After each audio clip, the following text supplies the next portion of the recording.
सादर नमस्कार, सादर जय जिनेंद्र। क्षमा ब्रेकिंग जैन न्यूज प्रतिदिन प्रातः, दोपहर एवं रात्रि में देश भर से संपूर्ण जैन समाज से संबंधित सही और सकारात्मक समाचारों के लिए देखना और सुनना न भूलें। साथ में आपसे विनम्र निवेदन है कि यदि आपने इस चैनल को सब्सक्राइब नहीं किया है तो कृपया अवश्य कीजिए और शेयर और लाइक करके धर्म प्रभावना में सहयोगी एवं सहभागी बनिए।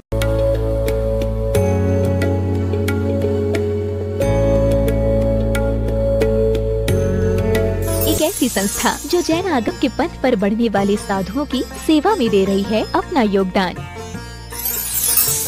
और उनके आहार विहार में निभा रही है अपनी अहम भूमिका। साधु सेवा धाम भगवान पार्श्वनाथ धाम काकोरी लखनऊ जो विहार न करने वाले साधुओं के आहार एवं विश्राम की कर रही है संपूर्ण व्यवस्था। आप भी ऐसी ही संस्था के साथ जुड़कर करें अपनी चंचला लक्ष्मी का सदुपयोग।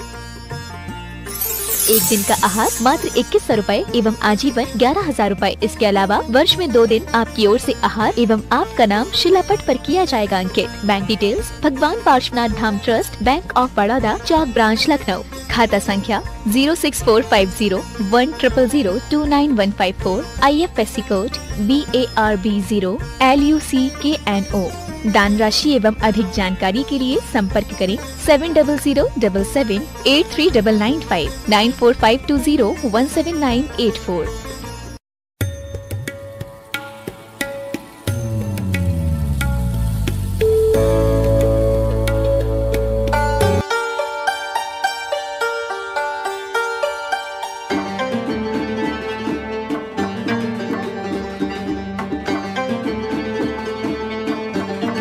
देश के यशस्वी मुख्यमंत्री डॉक्टर मोहन यादव जी पूज्य श्री के श्री चरणों में श्रीफल समर्पित करके मंगल आशीष ग्रहण कर रहे हैं।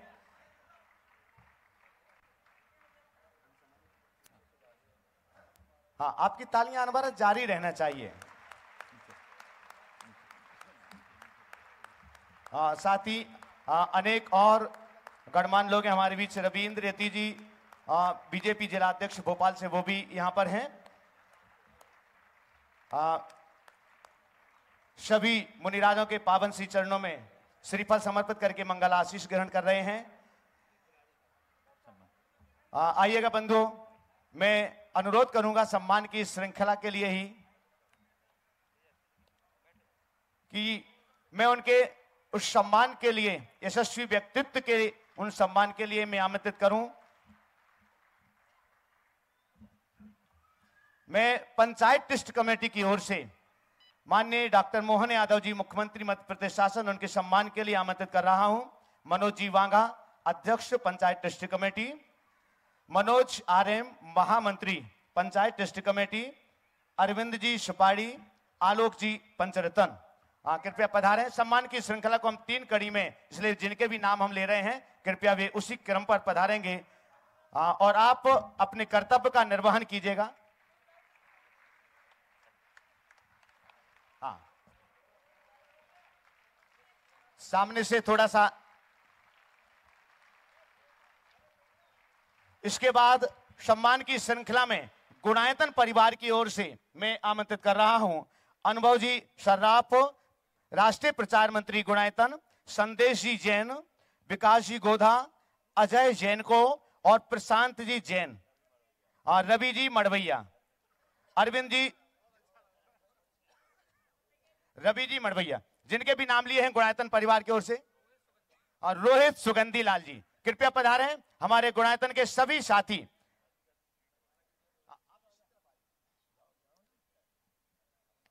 पंचायत ट्रस्ट कमेटी के बाद हमारा अनुरोध है गुणायतन से जिनके भी हमने नाम लिए हुए हैं, अनुभव जी सर्राफ, संदेश जी जैन, विकास जी गोधा, अजय जैन को, प्रशांत जी जैन, रवि मड़वैया जी, सुबोध जी कृपया पधारें। आइएगा बंधुओं, हम इस कार्यक्रम को प्रारंभ कर रहे हैं। चूंकि ये तो सतत कार्यक्रम चल ही रहा था, अनवरत जारी था। हम स्वागत भाषण के लिए आमंत्रित कर रहे हैं मनोज जी वांगा, कृपया पधारें। मनोज जी वांगा, अध्यक्ष पंचायत ट्रस्ट कमेटी।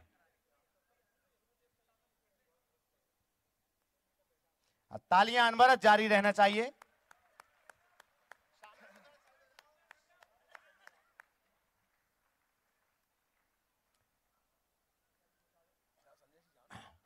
मनोज जी बांगा। सभी को सादर जय जयंत। हमारे मध्य विराजमान पूज्य प्रमाण सागर जी महाराज, पूज्य निर्वेक सागर जी महाराज, पूज्य विमल सागर जी महाराज, पूज्य अनंत सागर जी महाराज, पूज्य संदान सागर जी महाराज, सत्संग के चरणों में बारंबार नमोस्तु। छुल्लक जी महाराज के चरणों में बारंबार नमोस्तु। बोले भगवान महावीर स्वामी की, आचार्य भगवान श्री विद्यासागर जी महामुनि राज की, आचार्य भगवान श्री समय सागर जी महामुनि राज की। आज बड़ा ही शुभ अवसर है, हमारे वर्तमान शासन नायक भगवान महावीर स्वामी का जन कल्याणक महोत्सव है। इस अवसर पर मैं आप सभी का इस प्रांगण में पूरे भोपाल जैन समाज की ओर से स्वागत करता हूं, वंदन करता हूं, अभिनंदन करता हूं। साथ ही साथ एक और महत्वपूर्ण अवसर है कि पूज्य आचार्य भगवान श्री विद्यासागर जी महाराज के परम प्रभावक शिष्य पूज्य मुनि श्री प्रमाण सागर जी महाराज, जो कि गुणायतन प्रणेता और शंका समाधान के प्रेरक हैं, मैं उनके चरणों में नमोस्तु निवेदित करते हुए आज आप सबको बताते हुए बड़ा हर्ष हो रहा कि आज उनका दीक्षा दिवस भी है। परम पूज्य आचार्य भगवान श्री विद्यासागर जी महाराज के कर कमलों से आज से ही 37 वर्ष पूर्व उनको दीक्षा, मुनि दीक्षा प्राप्त हुई थी। निश्चित ही आज सुयोग है और हम सब भोपाल वासियों का बड़ा सौभाग्य है। मैं आप सबकी तरफ से मुनि संघ के चरणों में बारंबार नमोस्तु करता हूँ। साथ ही साथ बड़ा ही शुभ अवसर है कि आज के इस पुनीत अवसर पर हमारे प्रदेश के मुखिया आदरणीय डॉक्टर मोहन यादव जी विराजमान हैं। वो भी पूज्य प्रमाण सागर जी महाराज से आशीर्वाद से प्राप्त करने के लिए आए हैं। निश्चित ही हम सबके लिए सौभाग्य की बात है कि जैन समाज के पिछले लगभग कई कार्यक्रमों में आपका हमको यहाँ सानिध्य प्राप्त हुआ है। साथ ही साथ उन सभी का मैं स्वागत करता हूँ जो भोपाल ही नहीं अपितु देश के कोने कोने से पूज्य महाराज श्री प्रमाण सागर जी महाराज के आज दीक्षा दिवस के अवसर पर आप आए हैं। साथ ही साथ उन सभी का भी बहुत बहुत स्वागत करता हूं। पूरे भोपाल शहर के जो लोग प्रबुद्ध लोग यहाँ विराजमान हैं, उन सभी का स्वागत करता हूं। साथ ही साथ आभार व्यक्त करता हूं कि इस अवसर पर आप आए और हम सबको आपके उपस्थिति से कार्यक्रम की गरिमा बढ़ाने का सौभाग्य प्राप्त हुआ है। धन्यवाद। जय जैन। बहुत बहुत धन्यवाद मनोज जी बांगा। आइएगा हम मुख्यमंत्री जी के लिए निवेदन करें। उसके पूर्व पूज्य महाराज श्री के आचार्य कुंदकुंद के संपूर्ण वाङ्मय पर बहुत ही गहन प्रवचन हुए हैं। उन प्रवचनों की श्रृंखला के लगभग 5 भाग प्रकाशित होंगे और आज प्रथम भाग यहां पर प्रकाशित होकर के आ चुका है। निर्ग्रंथ फाउंडेशन की ओर से विकास जी गोदा सतत प्रयासरत हैं। विकास जी गोदा, अनुभव जी सराफ, अजय जी जैन को, तो मैं उनसे अनुरोध करूंगा तीनों महानुभाव की संदेश जी जैन साथ में आचार्य कुंदकुंद की प्रामाणिक 4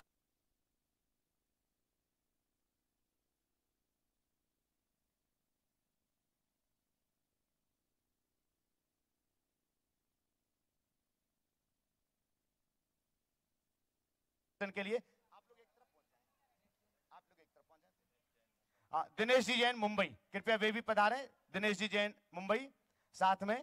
आचार्य कुंद पर प्रामाणिक 4 बातें, जोरदार तालियों से विमोचन। बंधुओं, विकास जी गोदा ने बहुत मेहनत करके आज ही लेके आए वह पुस्तक, यानी जो है प्रामाणिक 4 बातें आचार्य कुंद।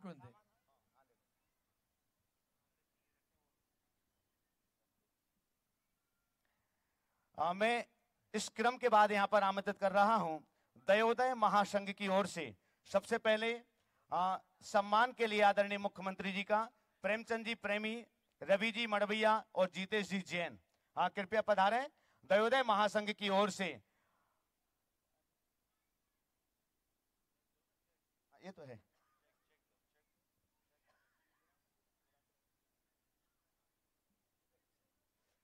हाँ, तो हमारे दयोदय महासंघ के तीनों पदाधिकारीगण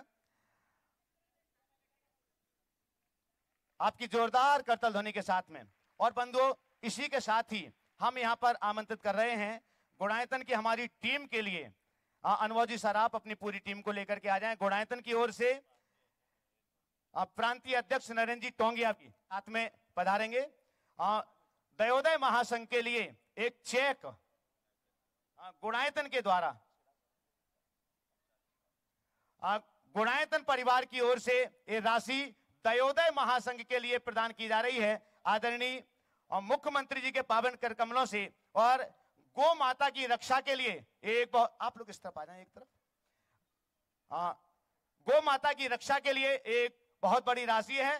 गुणायतन परिवार दयोदय महासंघ के लिए 40 लाख रुपए की राशि का एक चेक माननीय मुख्यमंत्री जी के पावन कर कमलों से दयोदय महासंघ के लिए समर्पित कर रहे हैं।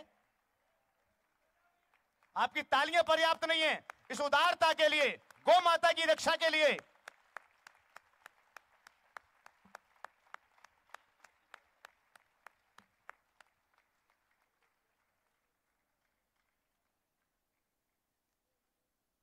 और जैसे कि आप सभी के लिए विदित है कि आज भगवान महावीर स्वामी की जन्म जयंती संपूर्ण देश में अति उत्साह के साथ मनाई जा रही है। और एक और सुयोग पूज्य मुनिवर श्री प्रमाण सागर जी महाराज जी का आज 38वां दीक्षा दिवस का भी पावन महोत्सव है। और हम सभी लोग पूरे दिन से दोपहर को भी पूरा सत्र चला, इसी स्थान पर हम सब लोगों ने बहुत आनंद से इस कार्यक्रम को मनाया।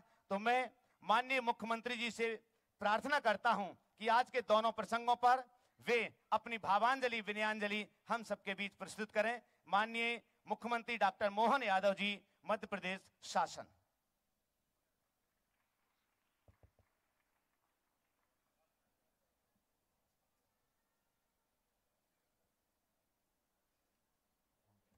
जय जिनेन्द्र। आज के महावीर जयंती के पावन प्रसंग पर मेरी अपनी ओर से परम पूज्य महाराज जी के आशीर्वाद के साथ आप सबको भी महावीर जयंती की बहुत बहुत बधाई, मंगल कामनाएं। परम पूज्य मुनिवर प्रमाण सागर जी महाराज साहब, आपके चरणों में सादर वंदन। परम पूज्य निर्वेक सागर जी महाराज साहब, आपके चरणों में भी वंदन। परम पूज्य विमल सागर जी महाराज साहब, परम पूज्य अनंत सागर जी महाराज साहब, परम पूज्य संदान सागर जी महाराज साहब और सभी संत वृंद, माता बहनें, सभी पुण्यात्माएं, पत्रकार साथियों, आप सबको मेरी अपनी ओर से पुनः महावीर जयंती की बधाई और आपका सबका मुनिवृंद का आशीर्वाद हम सबके लिए जीवन भर मिले, इस कामना के साथ हम महावीर जयंती एक साथ ये दो प्रसंग है, जैसा कि अभी संचालन करने वाले ने भी बताया है।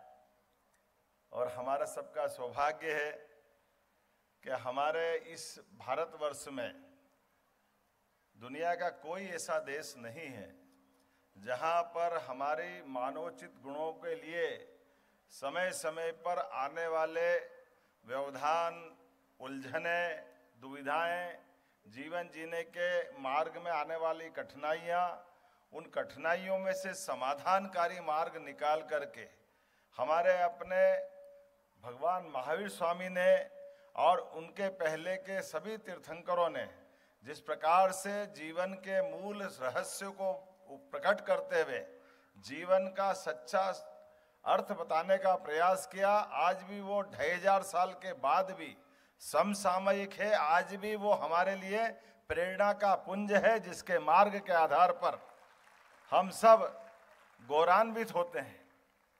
जो हमको जानते हैं, समझते हैं, वो तो इसका मर्म समझते हैं।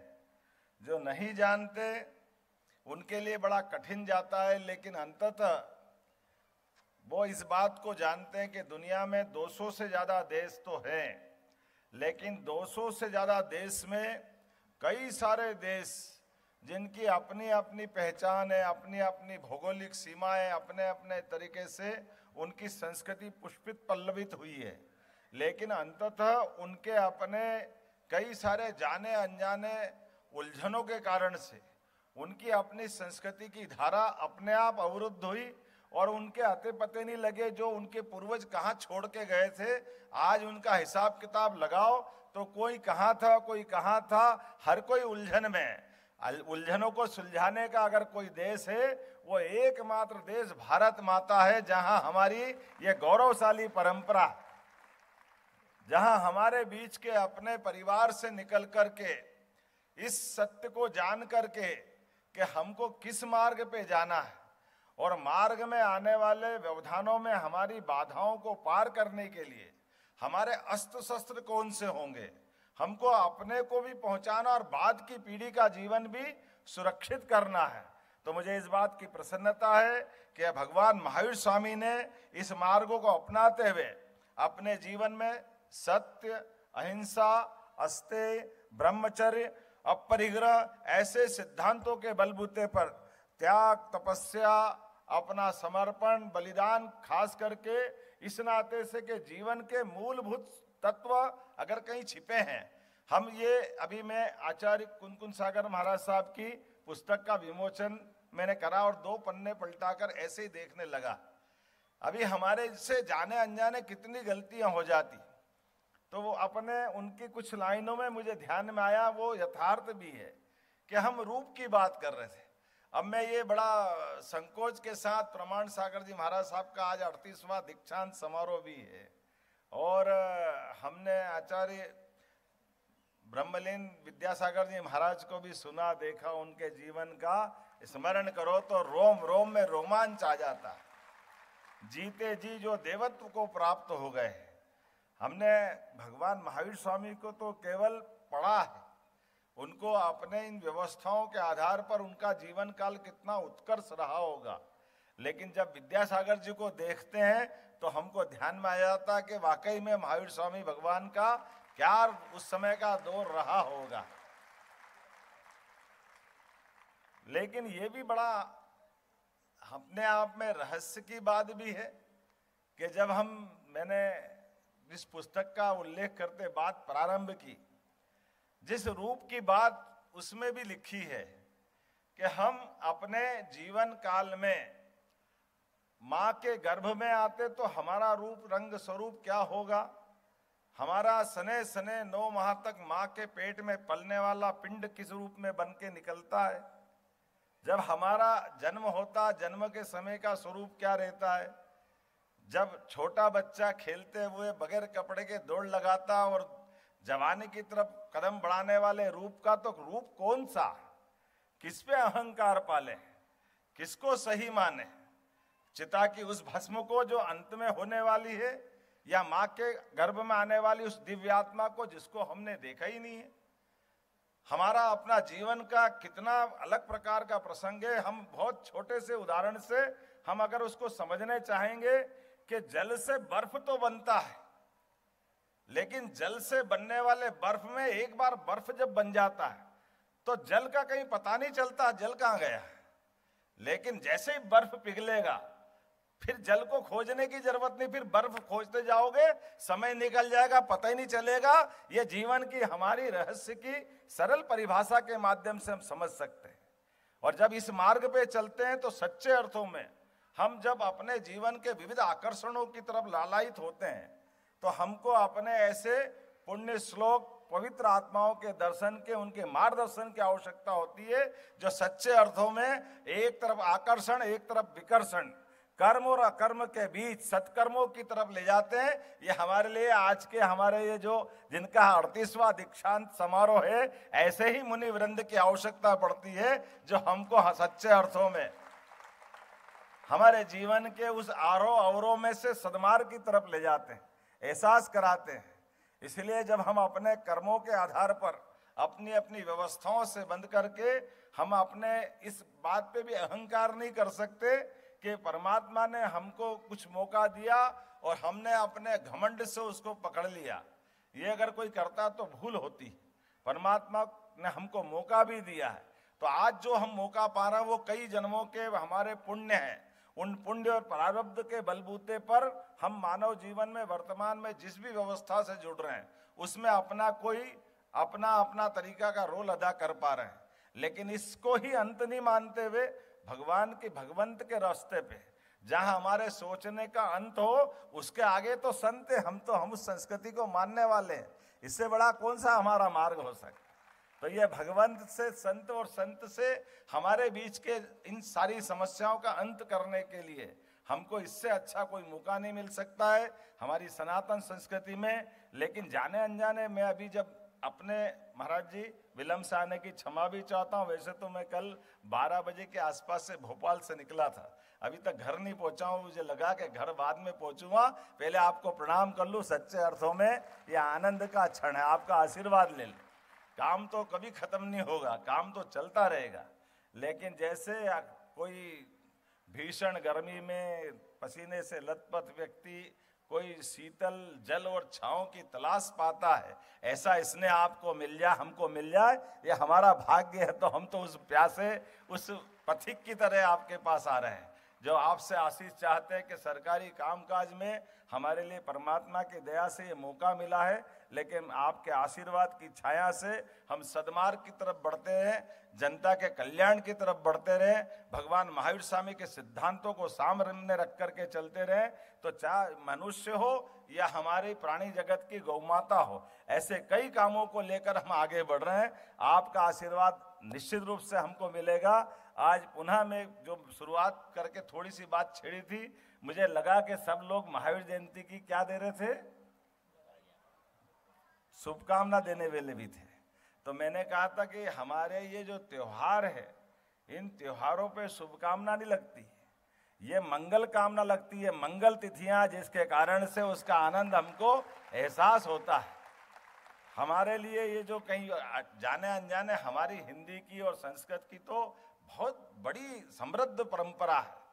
शुभकामना कोई क्षणिक कोई चीज हो तो शुभकामना होगी, किसी का इंटरव्यू हो, किसी को कोई ऐसे ही जाने के लिए मौका मिल रहा हो तो शुभकामना हो जाएगी।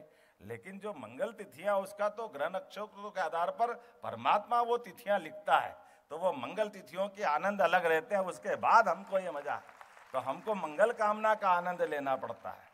और ऐसे ही जब ये तिथियां भी अपने लिए कई जाने अनजाने हमसे कह देते कि अतिथि मतलब जिसके आने की तिथि तय नहीं हो, ये भी थोड़ा सा महाराज जी मेरी थोड़ी जानकारी में कि अतिथि के आने से चाहे जब आ जाए तो अतिथि नहीं, जिसके आने से तिथि धन्य हो जाए वो अतिथि है, वो आनंद हमको मिलता है। ये हम उस गौरवशाली परंपरा के लोग हैं।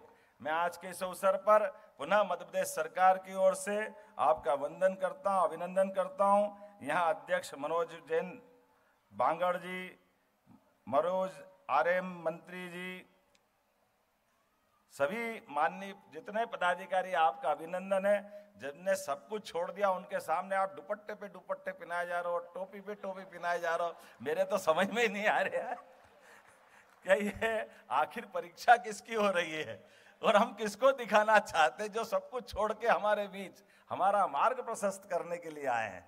सच में ये आकर्षण हमारे लिए क्षणिक है।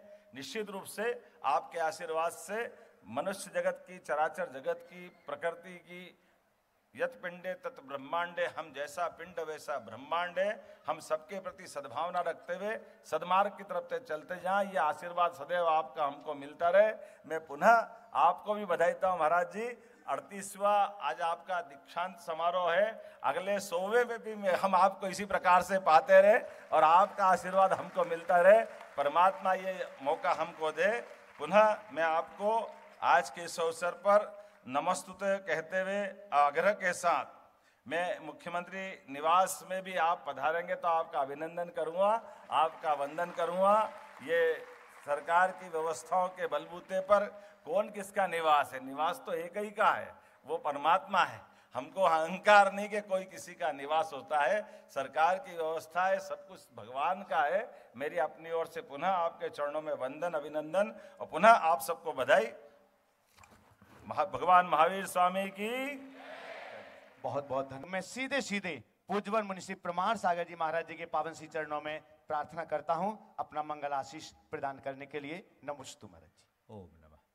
जय बोलो अहिंसा परमो धर्म की, परम पूज्य आचार्य गुरुवर श्री विद्यासागर जी महाराज की, पूज्यवर मुनि श्री प्रमाण सागर जी महाराज की, समस्त मुनि संघ की। अभी आप सभी माननीय मुख्यमंत्री जी को सुन रहे थे। पर मैं मुख्यमंत्री जी को नहीं सुन रहा था, मुझे तो ऐसा लग रहा था डॉक्टर मोहन यादव के माध्यम से कोई शास्त्र का ज्ञाता बोल रहा है। जब ऐसे संस्कृति निष्ठ लोगों को अपने बीच पाता हूँ तो मुझे हार्दिक प्रसन्नता होती है, और ऐसे लोगों के देखकर, जब ऐसे लोगों के हाथों में व्यवस्था को देखता हूँ तो फिर मेरी प्रसन्नता की कोई सीमा नहीं होती। जैन परंपरा में प्रत्येक आराधक रोज भगवान से एक ही प्रार्थना करता है, धर्मधारी हो नरेशा। आज ये देश का सौभाग्य है कि देश में और देश के लगभग सभी प्रमुख प्रदेशों में धर्मधारी नरेश विद्यमान है। ये मैं समझता हूँ कि कलयुग में हम सबकी प्रार्थना साकार हो रही है। जिनके हाथ में सत्ता हो और सत्ता के साथ श्रद्धा हो तो संस्कृति फलती है, पनपती है। हमें इनकी श्रद्धा का हृदय से बहुमान करना चाहिए। आज जरूरत है अपनी संस्कृति को पुनर्प्रतिष्ठित करने की। भारत की संस्कृति बड़ी महान संस्कृति रही है। इस संस्कृति को देव संस्कृति के रूप में जाना जाता रहा है, ऐसी पहचान रही।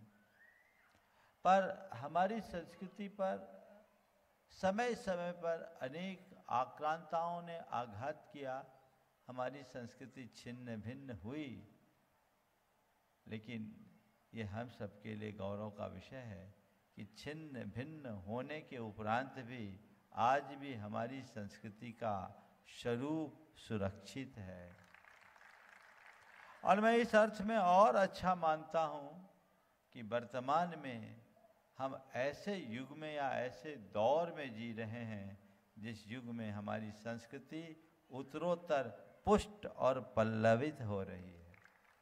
एक और अपसंस्कृतियों का प्रसार है, एआई का युग है, तो उसके साथ साथ आधुनिकता में आध्यात्मिकता का जो संचार हो रहा है, ये देश के लिए बड़ा शुभ लक्षण है। जब हम भगवान महावीर के संदेशों को सामने रखकर चलते हैं तो हमें एक ही बात लगती है कि भगवान ने एक ही बात कही कि तुम कुछ भी करो, सबसे पहले अपने आप को पहचानो। और जब तुम अपने आप को पहचान लोगे, उसी पल तुम्हें सब अपने समान दिखने लगेंगे, क्योंकि तत्वतः जो तुम हो वही सब है, जो सब है वही तुम हो। जो मनुष्य इस सत्य को जान लेता है वो उसी दिन परम संत हो जाता है। अहिंसा का मूल आधार यही आत्मसाम्य की भावना है। सर्वभूतात्म भावना, आत्मौपौम्य की उदात्त दृष्टि या वसुधैव कुटुंबकम का उद्घोष हमारी संस्कृति का मूल मंत्र रहा। भगवान महावीर ने कहा, आया तुला पयाशो, संसार के सब प्राणियों को अपने समान जानो, सब में अपना ही प्रतिबिंब देखो। जिस दिन तुम अपनी आत्मा को पहचानोगे, तुम्हारे हृदय में सहअस्तित्व की भावना जागेगी, और जब तुम सहअस्तित्व की भावना से भरोगे, हृदय में संवेदना प्रकट होगी। सहअस्तित्व और संवेदनशीलता ही अहिंसा का आधार है। आज के इस बिगड़ते दौर में यदि सबसे ज़्यादा कुछ प्रभावित हुआ है तो हमारी संवेदना है। बढ़ती हुई उपभोक्तावादी सोच ने हमारी संवेदना को मोथली बना दिया। आज लोग संवेदनशील हीन होते जा रहे हैं। हमारा चित्त बड़ा अनुदार और सोच संकीर्ण होते जा रही है। हमें उस संवेदना को जगाने की ज़रूरत है। जिस देश में पूरे संसार को एक परिवार की तरह देखा जाता था, कैसी विडंबना आ रही है कि आज परिवार ही नहीं बच पा रहा है। हम विश्व को एक परिवार की तरफ देखते थे, अब विश्व एक बाजार बनता जा रहा है। ये हम सब के लिए बहुत चिंता की ज़रूरत है। आज के युग में हमें सारी पीढ़ियों को ये समझाना है कि अध्यात्म हमारे जीवन की मूलभूत विरासत है। जीवन में स्थायी समृद्धि भौतिक रूप से संपन्न होने पर नहीं, आंतरिक रूप से, आध्यात्मिक रूप से मजबूत बनने पर आएगी। इसलिए हम अपने आध्यात्मिक मजबूती को हमेशा अपना आदर्श बना करके रखें। हमारे यहाँ जितने भी महापुरुष हुए, वे राजा महाराजा भी हुए, धन वैभव का अंबार उनके पास लगा रहा, लेकिन उन्हें वो रास नहीं आया। अंततः उसे त्याग कर राज पाट धन वैभव साम्राज्य सब कुछ का परित्याग कर वे आत्मस्थ हुए, और उस आत्मस्थ होने के परिणाम स्वरूप वे हम सबको अध्यात्म का मार्ग दे पाए। हमें ये याद रखना है कि हमारे जीवन का सार क्या है। हमें ये ध्यान रखना है कि हमारे जीवन का लक्ष्य क्या है। भगवान महावीर ने जिस अहिंसा, संयम और तप को परम धर्म कहा है, हमें अपने जीवन में इसे अपनाने की जरूरत है। अपने हृदय में अहिंसा को लाएं।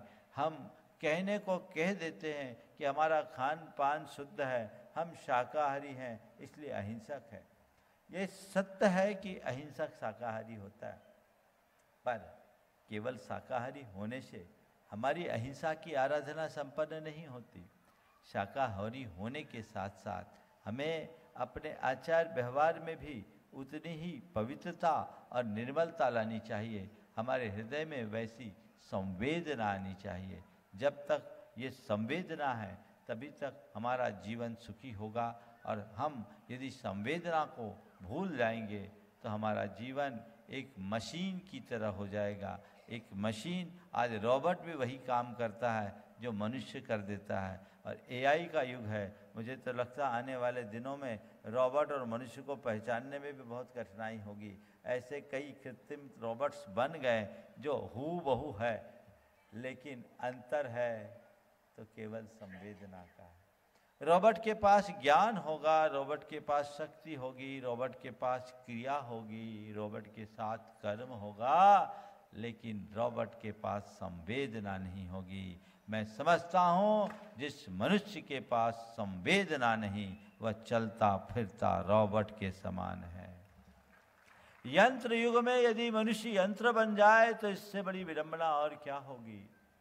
उसकी सोच को बदलने की जरूरत है, उसकी दिशा और दृष्टि को बदलने की आवश्यकता है।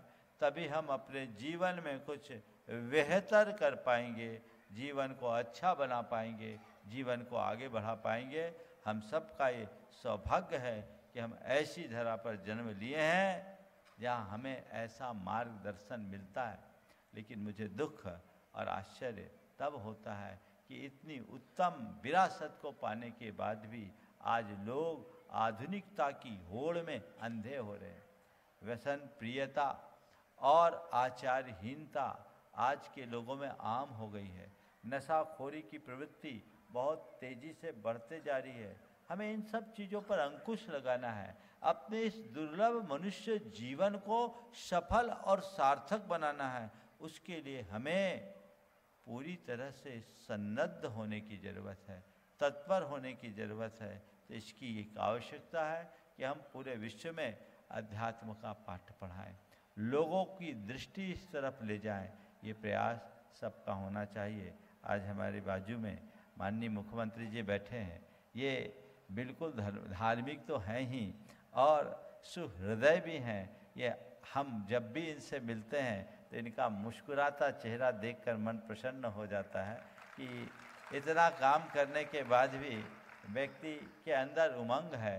और मैं मानता हूँ कि जो व्यक्ति निष्ठापूर्वक अपना कर्म करता है, परमात्मा उसे सक्षम बना देता है। निष्ठापूर्वक कर्म करोगे, परमात्मा तुम्हें सक्षम बनाएगा। परमात्मा की कृपा उसी पर पड़ती है जो अपने कर्म के प्रति ईमानदार होता है। अपने कर्म के प्रति ईमानदार बनिए, आपकी सारी दुविधाएं दूर हो जाएगी। लोग रोना रोते हैं, लेकिन कहाँ परमात्मा को धोखा देने वाला परमात्मा का कृपा पात्र नहीं होगा। गलत तरीके से कर्म करोगे तो तुम्हें आज नहीं कल उसे भोगना ही पड़ेगा, भले तुम परमात्मा के चरणों में कितनी भी गुहार क्यों न लगाओ, लेकिन सही कर्म करते हो तो परमात्मा सदैव तुम्हारी छाया बनकर तुम्हारे साथ रहेगा और उसकी कृपा तुम पर अनवरत बरसती रहेगी। इस मूल मंत्र को कभी भूलना नहीं चाहिए। मैं तो ये चाहता हूँ कि कुछ इस तरह का उपक्रम हो। सरकार बहुत काम कर रही है, लेकिन आज मैं देखता हूँ खासकर हमारे बच्चे में जिस तरह की पढ़ाई में उनकी सोच बिगड़ रही है। प्रायः सब बच्चे अंग्रेजी माध्यम को प्रमुखता देने लगे हैं। मुझे प्रसन्नता है कि मध्य प्रदेश सरकार ने भी पढ़ाई में हिंदी माध्यम को प्रोत्साहन दिया। भारतीय ज्ञान परंपरा को आगे बढ़ाने का प्रयास वर्तमान शिक्षा नीति में चल रहा है, लेकिन मुझे लगता है कि हम लोग बहुत पीछे हो गए हैं। जैसे हम कहते हैं कि किसी के शरीर में कैंसर हो जाए तो उसका पूरा बोन मैरो बदलना पड़ता है। हम मैककाले के सिद्धांतों का अनुसरण करते करते इतना ज़्यादा उन सब के आदी हो गए कि मुझे लगता है ये कैंसर से भी ज़्यादा खतरनाक और भयावह हो गया। बोन मैरो बदलने की ज़रूरत है। अस्थि मज्जा में चीज़ें जब घुस जाती है तो परिवर्तन बड़ा दुष्कर हो जाता है। हमें उसे परिवर्तित करने की ज़रूरत है। कुछ ऐसी योजना अगर बन जाए जो लोगों के अंदर नैतिक और चारित्रिक मूल्यों को प्रतिष्ठापित करे, और चाहे वो कोई भी शिक्षा संस्थान हो उसमें उसकी अनिवार्यता हो, ताकि हम अपने आने वाली पीढ़ियों को आध्यात्मिक रूप से बलिष्ठ बना सके, मजबूत बना सके, उनकी श्रद्धा को स्थिर बना सके और उनके व्यक्तित्व को सुदृढ़ कर सके। ये प्रयास और पुरुषार्थ करना चाहिए। ऐसा प्रयास और पुरुषार्थ होगा तो सुनिश्चित हम सबके जीवन का उद्धार होगा। मुख्यमंत्री जी आज आए, पहले भी आए थे और आज पुनः आए। मुझे एक बात सुनकर बहुत अच्छा लगा। देवोदय महासंघ के राष्ट्रीय अध्यक्ष ने मुझसे कहा, महाराज जी इन्होंने एक अच्छा काम कर दिया। अच्छा काम तो करते ही हैं, लेकिन उन्होंने मुझे बोला कि इन्होंने मौखिक रूप से 20 रुपये से 40 रुपया गौग्रास के लिए जो सुनिश्चित किया था उसे कैबिनेट में पास करवा दिया। बहुत अच्छा काम किया है। मुझे ऐसा मालूम पड़ा है कि प्रायः लोग कहते हैं कि नेता लोग तो जो बोल देते हैं वो करते नहीं हैं, लेकिन मेरे बाजू में जो बैठे हैं वो जो बोलते हैं वो करते हैं। यह आपकी पहचान बनी है मुख्यमंत्री जी। तो मैं तो समझता हूँ कि जो आपके मुख से निकल गया वो सब हो गया, उसमें कोई संशय नहीं है। और मुझे उम्मीद है ये विरोध आपके जीवन की आखिरी सांस तक सुरक्षित रहेगी। जो बोला वो करो और भगवान तुम्हें इतनी शक्ति दे, इतनी सामर्थ्य दे कि जो अंदर से निकल गया, चाहे भावना में ही निकल गया। कई बार ऐसा होता है, मनुष्य है, कई बार बोलना पड़ता है। एक आप तो नहीं, एक पूर्व मुख्यमंत्री जी थे, नाम नहीं ले रहा हूँ, मेरे पास आए थे। वो भी ऐसे ही मेरे से बहुत घुले मिले थे। तो एक दिन बातचीत करते करते उनने बोला, महाराज बोलना पड़ता है, पब्लिक के बीच में बोलना पड़ता है। हमने कहा मुख्यमंत्री जी बात, उन्हें अपनी चर्चा में कही कि महाराज जी आप लोग तो जो बोलते हैं तो अलग है, पर हम लोगों को बहुत सारी बातें बोलना पड़ता है क्योंकि हमको राजनीति चलानी है, आपको तो इससे कोई मतलब नहीं है। हमने कहा मुख्यमंत्री जी बोलना पड़ता है तो भगवान से एक प्रार्थना और रोज कर लिया करो, भगवान मुझे इतनी शक्ति दे, चाहे इच्छा से बोलूं चाहे अनिच्छा से बोलूं, भावना में बहकर बोलूं या दबाव में बोलूं, जो मुंह से निकले वो पूरा हो जाए, ऐसी शक्ति दे। और जो व्यक्ति ऐसी सामर्थ्य पाले कि जो मुंह से निकला वो पूरा हो गया, वो धरती में देवता की तरह पूजा जाएगा, उसे सोचने की जरूरत नहीं। तो मैं तो यही आशीर्वाद देता हूं कि आपके मुख से जो निकले वो पूरा हो और जल्दी से जल्दी पूरा हो। मैं समझ रहा हूँ, मेरा इशारा वो समझ रहे होंगे, बोलने की जरूरत नहीं है, और आप लोग भी समझ गए होंगे एक बार। जोरदार जोरदार। पूरा देश इसकी प्रतीक्षा कर रहा है, लोगों के संदेश मेरे पास आ रहे हैं। महाराज श्री वो काम कब होगा, मुझे लगता है उसका भी समय आ रहा है और जल्दी ही होगा। और मैं चाहूँ, ये योग बन गया मुख्यमंत्री जी, मुझे उम्मीद नहीं थी कि महावीर जयंती तक मैं यहाँ रहूँगा। मैं तो 2 मार्च के करीब निकलने की तैयारी में था, पर भोपाल वालों का पुण्य इतना प्रबल हो गया। यहाँ एक गुरुकुलम की स्थापना हो रही, जिसमें 6वीं क्लास से बच्चों को लिया जा रहा है, उनकी निःशुल्क शिक्षा की बात है। बहुत जल्दी उसकी शुरुआत होनी है। तो वो गुरुकुलम जो इन लोगों ने शुरू किया है गुनायतन परिवार के द्वारा, तो वो निमित्त बन गया, तो मैं ठहर गया। और आज ये निमित्त है कि महावीर जयंती का भव्य समारोह है। बहुत जल्दी गुरुकुलम की भी शुरुआत होनी है। मैं चाहूँगा वो भी आपके ही कर कमलों से हो, तो इससे अच्छी बात कोई नहीं है। अवधपुरी में आचार्य विद्यासागर प्रबंध विज्ञान संस्थान के परिसर में विद्यासागर प्रबंध विज्ञान संस्थान और गुनायतन इन दोनों के संयुक्त तत्वावधान में उसका कार्य संपन्न होना है। अभी मैं कुछ दिन हूँ, मैं चाहता हूँ शुभस्य शीघ्रम समाचरित की उक्ति चरितार्थ हो और जीवन को बेहतर से बेहतर बना सके। मुख्यमंत्री जी बहुत व्यस्त रहते हैं, लेकिन अपने व्यस्त समय में भी इनने समय निकाला, और मैं मानता हूँ कभी कभी देर होना अच्छा होता है। आप पहले आते तो दोपहर के ही सत्र में आते, पर मुख्यमंत्री जी अभी आप आए हैं विश्व प्रसिद्ध शंका समाधान के सत्र में। इस समय दुनिया भर के 15 लाख श्रोता ने आपको एक साथ सुना। शंका समाधान का ये सत्र बड़ा लोकप्रिय सत्र है। शंका समाधान से एक अलग पहचान है, और इसमें आना मैं पहले चाह रहा था, वही हुआ। इन लोगों से मैंने कहा था कि मुख्यमंत्री जी को शाम को ही बुलाओ तो ज़्यादा अच्छा रहेगा। भगवान ने वैसी कृपा कर दी और इनकी गाड़ी थोड़ी लेट हुई। जिन लोग मुझसे बोल रहे थे 5:30 पे आएंगे, हमने कहा 5:30 पे नहीं आ पाएंगे, उनको 6 बजे के बाद बुलाओ तो ज़्यादा अच्छा है। ऑटोमेटिक वो लेट आए, जो होता है बहुत अच्छा होता है। और इनको यहाँ लाने में राहुल कोठारी की बड़ी भूमिका रही, जो बार बार आपसे संपर्क बनाए रखे। और निश्चित ये लोग तो 24/7 वाली बात होती है। हम साधु लोग अपने तरीके से तपस्या करते हैं, और ये लोगों की समस्या निपटाने की तपस्या करते हैं। ये हम में और इनमें इतना अंतर है। मैं भगवान से प्रार्थना करता हूँ कि परमात्मा आपको इतना समर्थ बना दे कि कोई समस्या हो आपके पास से केवल समाधान निकले।